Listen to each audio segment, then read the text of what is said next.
ए की कार्य क्षमता बी से 2 गुनी तथा सी से 4 गुनी है। देखिए, कार्य क्षमता मतलब क्या होता है? इफिशियंसी। इफिशियंसी मतलब एक दिन का वर्क, मतलब एक दिन में आप कितना काम कर सकते हो, मतलब। और अगर इफिशियंसी का गुणा अगर मैं टाइम में कर दूं तो टोटल वर्क सामने निकल के आता है। ठीक है, उसने बोला क्या है? ए, बी और सी। ए की कार्य क्षमता बी से 2 गुनी, तो बी को आप कुछ भी मान लो, 1 मान लो। बी से 2 गुनी है तो 2, और सी से 4 गुनी है तो एक काम कीजिए, आप इसको इसको 2 मान लीजिए। तो ये 2 गुनी है तो ये 4 हो जाएगा। और सी से 4 गुनी है, मतलब ए की कार्य क्षमता सी से 4 गुनी है तो सी को 1 मान लो। तो अगर मैं तीनों को जोड़ दूं, सॉरी, तीनों को नहीं जोड़ूंगा। एक किसी कार्य को 12 दिन में करता है। अगर ए मतलब टाइम यहाँ कितना है? 12, मुझे टोटल वर्क चाहिए, तो फिर मेरा सवाल ख़त्म है। और इफिशियंसी कितना है? ए की इफिशियंसी 4 है, तो अगर मैं 4 में गुणा कर दूं तो टोटल वर्क सामने निकल के आएगा 12 चौक 48। तो तीनों मिल के कितने दिन में समाप्त करेंगे इस कार्य को? तो तीनों मिल के एक दिन में कार्य क्षमता क्या है? 4 2 6 1 7। ठीक है ना?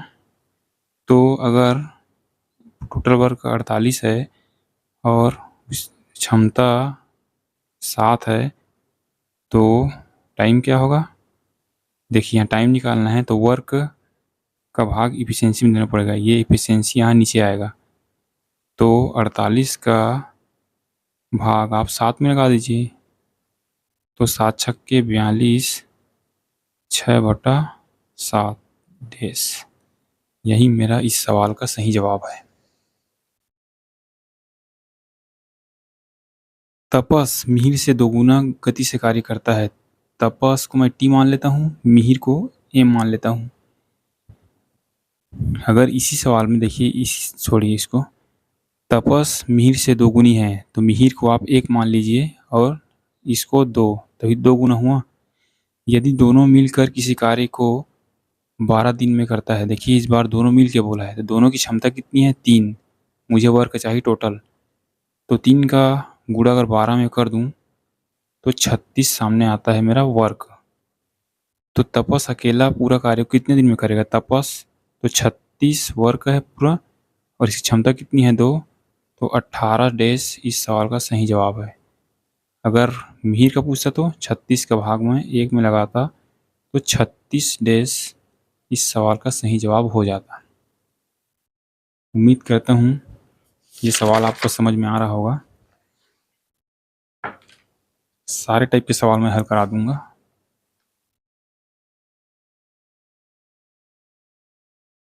क्या बोला है? ए किसी कार्य को 9 दिन में करता है। बी की कार्य क्षमता ए से 50% अधिक है। 50% मतलब 1/2। तो मैं नीचे को टोटल मान के चलता हूँ, मतलब जिससे कंपेयर किया गया है उसको मैं नीचे लिखूंगा 2। तो ए से, तो ए को अब 2 मान लो, 1 ज़्यादा है, 2 1 3। यहाँ से इसका इफिशियंसी कितना आया? 5। सॉरी, उसने बोला क्या है? ए की कार्य क्षमता ना, ए किसी कार्य को 9 दिन में करता है तो ए की क्षमता कितनी है? 2 गुणा 9, तो 18 वर्क आ जाएगा पूरा। तो उसने पूछा है बी अकेला इस कार्य को कितने दिन में समाप्त करेगा, तो 18, इसी क्षमता कितनी है बी की? 3, तो 6 डेज इस सवाल का सही जवाब है। बी किसी कार्य को 12 दिन में समाप्त करता है। यदि पी की तुलना में क्यू 60% अधिक है। 60% मतलब 3/5 होता है। 60/100 करोगे तो इसका फ्रैक्शन 3/5 होता है। तो इस बार क्यू से बोला है, क्यू से कंपेयर किया है ना, तो नीचे को आप 5 मान लीजिए, तो इसको 3 अधिक है, 5 में 3 जोड़ोगे तो कितना आएगा 8।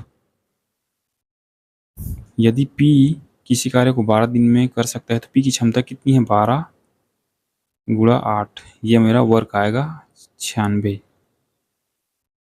तो दोनों मिल के इस बार दोनों मिल के बोला है तो 8 5 13, 13 से भाग लगा दो, 13 सत्ते 91 बचा 5 और नीचे 13 ही रहेगा। तो ये 7 सही 5/13 डैश इस सवाल का सही जवाब है। उम्मीद करता हूँ ये वाला टाइप आपको समझ में आया होगा। चलिए मिलते हैं अगले क्लास में और बेहतरीन सवाल के साथ, तब तक के लिए धन्यवाद।